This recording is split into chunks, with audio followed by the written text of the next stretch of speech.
Living paycheck to paycheck is definitely the new normal in America. Okay, but tell me why I'm working overtime and I'm still freaking broke.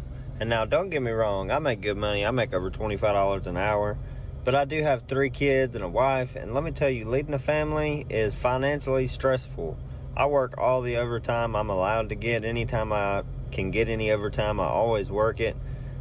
But no matter how much overtime I work, it doesn't seem like this paycheck to paycheck thing will ever end. And that's just something that I deal with and I kind of internalize and I don't talk about. But I can't be the only one that feels this way, right? I mean, surely there are other people out there who are tired of just getting by, man. Like when I was in high school just 10 years ago, like $10 or $12 an hour was really good money. And I remember thinking, if I could just get out and make 15 bucks an hour, I'm set. I'll have a good savings. I'll be able to afford a house, a car. I'm 29 years old, and though some of it is, actually I would say a lot of it is because of some of the decisions I made in my teenage years and early adulthood.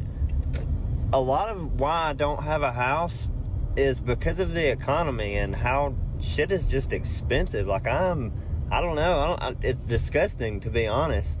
Like just to live and not have any money to do anything with. So I know everybody is feeling this, but how are we doing this? I am in my 30s. I have my master's in business administration. My husband is an engineer. We should be making great money and be golden when it comes to money, right? That's what I was raised thinking. And instead, just like everybody else, we are living paycheck to paycheck. Like, it is so hard. We have a house. We were lucky enough to get a house. I know a lot of people can't do that and haven't had that opportunity. But our house mortgage has gone up $400 or $500 since when we first bought it. Property taxes, they just keep going up and up. So with that, our mortgage just keeps climbing too. We have 2 kids. With kids comes diaper prices, comes formula, comes everything else that comes with it, including daycare. Daycare. We were able to find a daycare that's actually pretty inexpensive compared to a lot of other daycares. And even with that, it is still costing more than our mortgage does every month. I'm just so tired. And I know everybody is in the same boat too. Prices are going up for literally everything. Everything. But when it comes to pay, our paychecks will go up, a couple percent, but nothing compared to inflation on everything. I just don't understand how we keep doing it. And where's the breaking point? Where does that come in? When do things turn around? Because there's no end in sight. Most people are maxing out their credit cards. Most people do not have much of a savings. Most people are bombarded by their bills, by their utilities, by everything else that they owe, their student loans, medical bills. Most people do not make enough at their job. Most people don't have enough of a raise every single year to keep up with the cost of living. Most people cannot afford their housing because rent is through the roof, or because their mortgages are astronomical, or their insurance payments are going up and they're finding it hard to keep up. HOAs are going up. Everything is going up, but it's going up at a much higher rate than it used to. And then groceries is a huge bill for people every single month. And the fact that you can't even just go and get normal, healthy food anymore, and without it just kind of costing an arm and a leg, is ridiculous. And this is being seen across America all over the place. If you're not being frugal, if you're not shopping frugally, if you're not being frugal with your finances, with your spending habits, you're really feeling the punch. And nowadays, it's like you have to make over $100,000 in a household to be able to feel okay. And people are reporting that even when they make those amounts, those high amounts, that they're still not doing okay. It's crazy because when I was growing up, I felt like only the elites would make like $100,000 a year. I mean, it seemed so far-fetched to be able to make that kind of an income. But nowadays, it's like, if you don't make that, you're struggling. And most people are struggling here in the United States of America.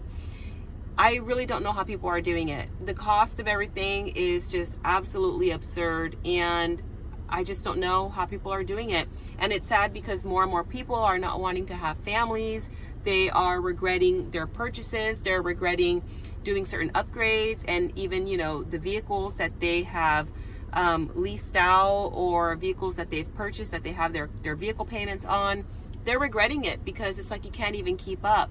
And so much of it is really a trap. The more things that we want, the more things that we spend our money on, the more things that we get in debt over, you're just trapping yourselves. You're staying in a trap, and a lot of it is self-inflicted because of debt that people incur or choices that they continue to make. And there's a lot that's not self-inflicted. There's a lot that it's just a byproduct of what's going on in society, but in the economy. But a lot of it is also by choice, and there's just a lot of choices being made out there keeping people in debt, and it's really sad.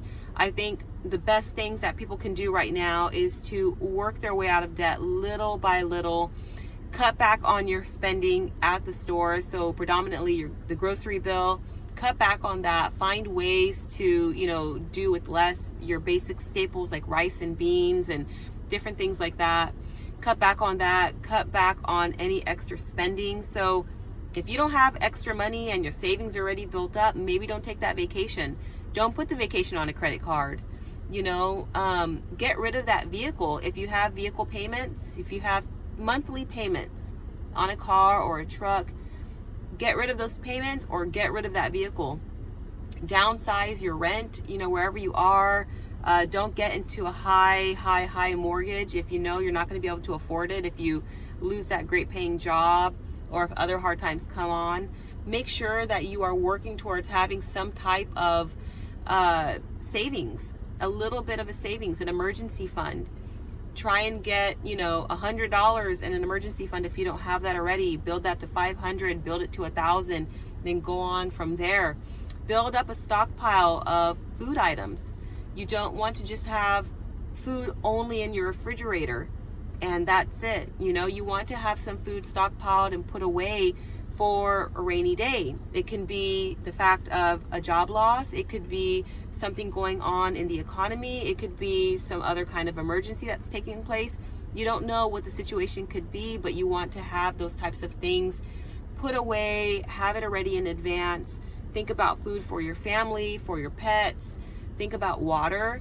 Think about water filtration. You know, I have a list down in the description box of different types of preparedness items that are really good to have on hand. So definitely check those out if you're kind of new to just being prepared for, you know, just unpredictable events in life. I think the best thing to do right now is to really buckle down, get more frugal. There's always more ways that we can cut back. And I know that a lot of people say, you know, the solution is not just to live with less. The problem is the economy. But if you can't change the economy right now, what can you do? You can change some of your habits.